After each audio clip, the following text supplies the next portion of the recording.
ಈಗ ಎಲ್ಲದಕ್ಕೂ ಈಶ್ವರ ಕಾರಣ ಅಂತ ಹೇಳಿದ ತಕ್ಷಣ ಹಾಗಿದ್ರೆ ದೋಷನೂ ಈಶ್ವರಂದೇ ಅಂತ ತಿಳ್ಕೊಳ್ತಾರೆ. ಎಲ್ಲದಕ್ಕೂ ಕಾರಣ ಭಗವಂತ ಅಂದ ಮೇಲೆ ಈ ದುಃಖಕ್ಕೂ ಕಾರಣ ಭಗವಂತ ಆಗಲೇಬೇಕು. ಯಾವುದು ಸರಿಯಾದ ಕಾರ್ಯ ಅಂದ್ರೆ ಯಾವುದು ಧರ್ಮ, ಯಾವುದು ಅಧರ್ಮ, ಕಾರಣ ಭಗವಂತ ಆಗಿದ್ದಾನೆ, ಆದ್ರೆ ದೋಷಿ ಮಾತ್ರ ಭಗವಂತ ಅಲ್ಲ. ಎಲ್ಲವೂ ಹಿಂದಿನ ಕರ್ಮಾನುಸಾರವಾಗಿಯೇ ಆಗುತ್ತೆ ಅಂತ ಇಲ್ಲ. ಇಲ್ಲಿ ದೋಷ ಯಾರುದು ಅಂತಂದ್ರೆ ನೀರಿಂದು ದೋಷ ಅಂತ ಹೇಳುವುದಕ್ಕೆ ಸಾಧ್ಯವೇ ಇಲ್ಲ. ಅದು ಯಾರೂ ಹೇಳಕ್ಕಾಗುವುದಿಲ್ಲ. ಮತ್ತು ಯಾರದು ದೋಷ ಅಂತಂದರೆ ಯಾರು ಆ ಬೀಜದ ಬಗ್ಗೆ ಸರಿಯಾಗಿ ತಿಳ್ಕೊಳ್ಳದೆ, ಯಾವುದು ಸರಿಯಾದ ಬೀಜ ಯಾವುದು ವಿಷ ಬೀಜ ಅನ್ನುವುದನ್ನು ತಿಳಿದವರಿಂದ ಸರಿಯಾಗಿ ತಿಳ್ಕೊಳ್ಳದೆ ವಿಷ ಬೀಜವನ್ನೇ ಸರಿಯಾದ ಬೀಜ ಅಂತ ತಿಳ್ಕೊಂಡು ಅದನ್ನು ಹಾಕಿ ಅದರಿಂದ ಅಂಕುರ ಬಂತು. ಆಗ ಆ ವಿಷ ಬೀಜ ಹಾಕಿದವನು ಯಾರಿದಾನೋ ಅವಂದು ತಪ್ಪು. ಅಲ್ಲಿಗೇನಾಯಿತು ಅಂತಂದರೆ ಆ ನೀರು ಅನ್ನೋದು ಕಾರಣವಾಗಿದ್ದರೂ ಸಹ ಅದು ದೋಷಿ ಅಲ್ಲ. ದೋಷಿ ಯಾರು ಅಂತಂದರೆ ಆ ಬೀಜವನ್ನು ಹಾಕಿದವನು ತಿಳ್ಕೊಳ್ಳದೆ ಅಜ್ಞಾನದಿಂದ, ಅನ್ಯಥಾ ಜ್ಞಾನದಿಂದ ಅಂದರೆ ವಿಪರೀತ ಜ್ಞಾನದಿಂದ ಯಾರು ಆ ವಿಷ ಬೀಜವನ್ನು ನೆಟ್ಟಿದಾನೋ ಅವಂದು ದೋಷ. ಹಾಗಾಗಿ ಇಲ್ಲಿ ನಾವು ತಿಳ್ಕೊಳ್ಬೇಕಾದ್ದೇನು ಅಂತಂದರೆ ಈಗ ಎಲ್ಲದಕ್ಕೂ ಈಶ್ವರ ಕಾರಣ ಅಂತ ಹೇಳಿದ ತಕ್ಷಣ ಹಾಗಿದ್ರೆ ದೋಷನೂ ಈಶ್ವರಂದೇ ಅಂತ ತಿಳ್ಕೊಳ್ತಾರೆ ಕೆಲವರು. ಆದರೆ ಕಾರಣ ಆಗುವುದು ಬೇರೆ, ದೋಷಿ ಆಗುವುದು ಬೇರೆ. ಕಾರಣ ಆಗಿದ ಮಾತ್ರಕ್ಕೆ ದೋಷಿ ಹಾಗೇ ಆಗ್ತಾರೆ ಅಂತ ಹೇಳುವುದಕ್ಕೆ ಸಾಧ್ಯವಿಲ್ಲ. ಹಾಗಾಗಿ ಈಶ್ವರ ಪರ್ಜನ್ಯವತು ಅಂತ ಭಗವತ್ಪಾದರು ಹೇಳಿದ್ರು. ಪರ್ಜನ್ಯವತು ಅಂತಂದರೆ ಪರ್ಜನ್ಯ ಅಂದರೆ ಮಳೆಯಿಂದ ನೀರು, ಆ ನೀರಿನಿಂದ ಸಸ್ಯ ಅನ್ನೋದು ಬೆಳೆಯುತ್ತೆ. ಆಗ ಆ ನೀರು ಅನ್ನೋದು ಅಲ್ಲಿ ದೃಷ್ಟಾಂತವಾಗಿ ಭಗವತ್ಪಾದರು ಹೇಳಿದ್ದಾರೆ. ಹಾಗಾಗಿ ಅಲ್ಲಿ ಏನಾಯಿತು ಅಂತಂದರೆ ಯಥಾವತ ಒಂದು ಅನರ್ಥದಿಂದ ಮನುಷ್ಯನಿಗೆ ದುಃಖ ಬರ್ತಾ ಇದೆ ಅಂತಂದರೆ ಅದಕ್ಕೆ ಕಾರಣ ಭಗವಂತ ಆಗಿದ್ದಾನೆ. ಹೌದು, ಯಾಕಂದರೆ ಎಲ್ಲದಕ್ಕೂ ಕಾರಣ ಭಗವಂತ ಅಂದ ಮೇಲೆ ಈ ದುಃಖಕ್ಕೂ ಕಾರಣ ಭಗವಂತ ಆಗಲೇಬೇಕು. ಆದರೆ ಅಲ್ಲಿ ದೋಷಿ ಮಾತ್ರ ಭಗವಂತ ಅಲ್ಲ. ದೋಷಿ ಯಾರು ಅಂತಂದರೆ ಯಾರು ಆ ಬೀಜವನ್ನು ಹಾಕಿದ್ದಾನೋ ಅವನು.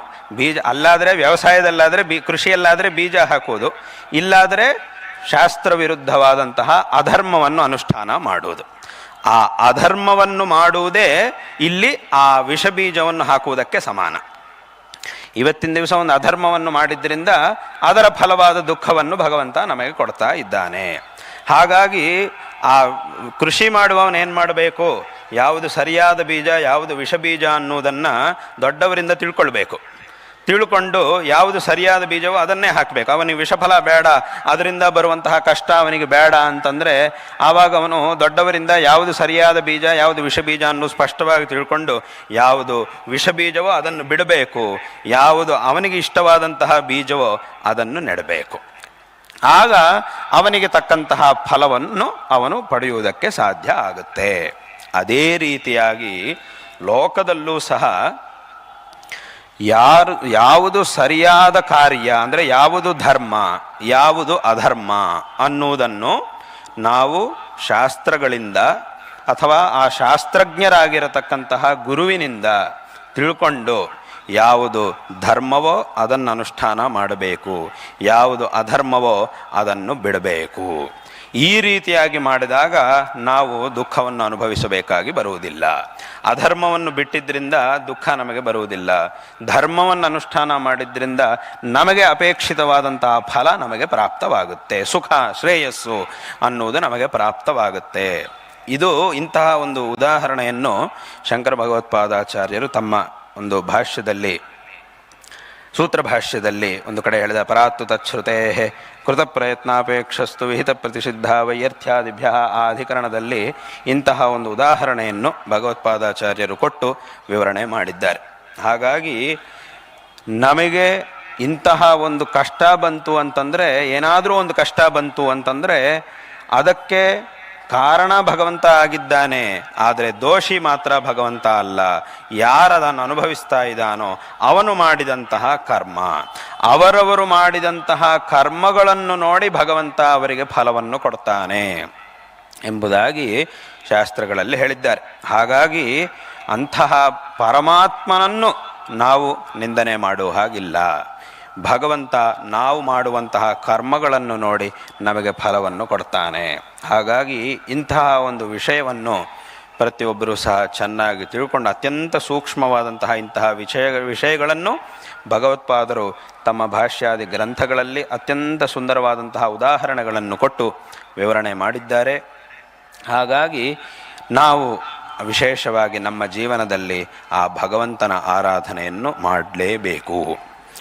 ಅಲ್ಲಿ ಕೆಲವರಿಗೆ ಒಂದು ಪ್ರಶ್ನೆ ಬರುತ್ತೆ, ಈಗ ಎಲ್ಲವುದನ್ನು ಭಗವಂತ ನೋಡಿಬಿಟ್ಟು ಭಗವಂತನೇ ಫಲ ಕೊಡ್ತಿದ್ದಾನೆ ಅಂತಂದರೆ, ಹಾಗಿದ್ರೆ ನನ್ನ ಪ್ರಯತ್ನ ಯಾಕೆ? ಈಗ ನಾನು ಏನು ಪ್ರಯತ್ನ ಮಾಡಿದರೂ ಏನಾಗುತ್ತೆ, ಭಗವಂತ ನನ್ನ ಕರ್ಮಕ್ಕೆ ಅನುಸಾರವಾಗಿ ಫಲ ಕೊಟ್ಟುಬಿಡ್ತಾನೆ. ನಾನು ಏನೇನು ಕರ್ಮಗಳನ್ನು ಮಾಡಿದ್ನೋ ಅದನ್ನು ನೋಡಿ ಭಗವಂತ ಫಲವನ್ನು ಕೊಡ್ತಾನೆ ಅಂತ ಹೇಳ್ತಾ ಇದ್ದಾರೆ. ಅಲ್ಲಿಗೇನಾಯಿತು, ನಾನು ಏನೇ ಪ್ರಯತ್ನ ಮಾಡಿದರೂ ಹಿಂದೆ ನನ್ನ ಕರ್ಮ ಹೇಗಿತ್ತೋ ಅದಕ್ಕೆ ತಕ್ಕಂತೆ ತಾನೇ ಫಲ ಬರುತ್ತೆ. ಒಂದು ವೇಳೆ ನಾನು ತುಂಬ ಪ್ರಯತ್ನ ಮಾಡಿ ಏನೋ ಒಂದು ಕೆಲಸ ಮಾಡಿದ್ದೀನಿ, ಅಂದರೆ ಇದರ ಅರ್ಥ ಏನು? ಯದ್ಯಪಿ ಹಿಂದೆ ನಾವು ಮಾಡಿದಂತಹ ಕರ್ಮಗಳನ್ನು ನೋಡಿಯೇ ಭಗವಂತ ನಮಗೆ ಫಲವನ್ನು ಕೊಡ್ತಾನೆ.